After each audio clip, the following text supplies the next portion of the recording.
पट्टे वाटप करण्यात आलेले आहे. काय सांगाल, किती जणांना आज पट्टे वाटप करण्यात येणार आहे? 15 वर्षाची मागणी आहे. महाराष्ट्रामध्ये मी मुख्यमंत्री असताना आपण एक निर्णय घेतला होता की झोपडपट्टीमध्ये जो काही MMR रिजनचा भाग वगळता इतर ठिकाणी जे लोक बसलेले आहेत त्यांना ज्या जमिनीवर ते बसले आहेत त्याच जमिनीचा मालकी हक्काचा पट्टा द्यायचा. त्या संदर्भात एक मोठी कारवाई आम्ही नागपूर शहरामध्ये त्याही काळात केली होती.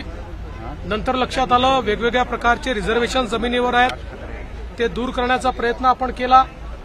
आणि विशेषतः खासगी जमिनीवर ज्या झोपड्या बसलेल्या आहेत त्यांचा एक प्रश्न होता.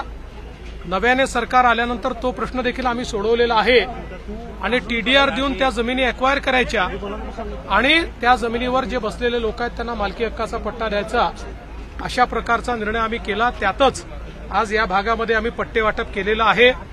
मोठ्या प्रमाणात प्रत्येक झोपडपट्टी धारकाला पट्टे देण्याचा आमचा मानस आहे.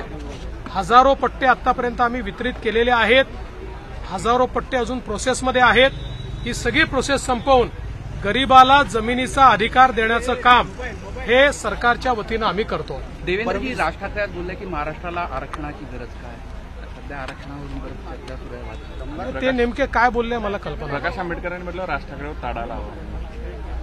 बघा, राज ठाकरे काय बोलले, प्रकाश आंबेडकर काय बोलले या संदर्भात मला काही माहिती नाही. मी एवढंच सांगतो, भारतरत्न डॉक्टर बाबासाहेब आंबेडकरांनी जे आरक्षण दिलेलं आहे ते आरक्षण टिकलं पाहिजे, ते शेवटच्या व्यक्तीला मिळालं पाहिजे, याकरता आमचं सरकार कटिबद्ध आहे. काल तुम्ही आमदारांची बैठक घेतली विदर्भाच्या, नेमकं काय चर्चा झाली? आणि आज पण मराठवाड्याची बैठक आहे. मी एकेका विभागाच्या आमदारांची बैठक घेतो आहे.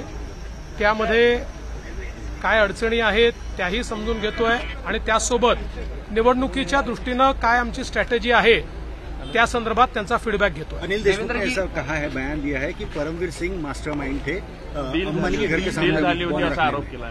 झूठ बोले कौवा काटे, काले कौवे से डरिए. थँक्यू.